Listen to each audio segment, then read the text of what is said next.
અમદાવાદથી મુંબઈ જતી double decker ટ્રેનના 6 ડબ્બા સુરતના ગોઠણ પાસે પડ્યા છૂટા. કેટલાક મુસાફરો અટવાયા તો કેટલાક મુસાફરો અન્ય ટ્રેનમાં મુંબઈ તરફ થયા રવાના.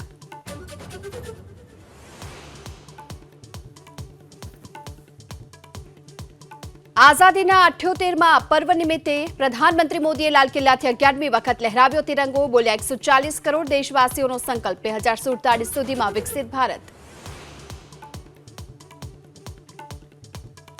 ખેડાના નડિયાદમાં 78મા સ્વાતંત્ર્ય પર્વની રાજ્યકક્ષાની ઉજવણી. મુખ્યમંત્રી ભૂપેન્દ્ર પટેલે ફરકાવ્યો તિરંગો. 307 કરોડના વિકાસ કાર્યોની આપી ભેટ.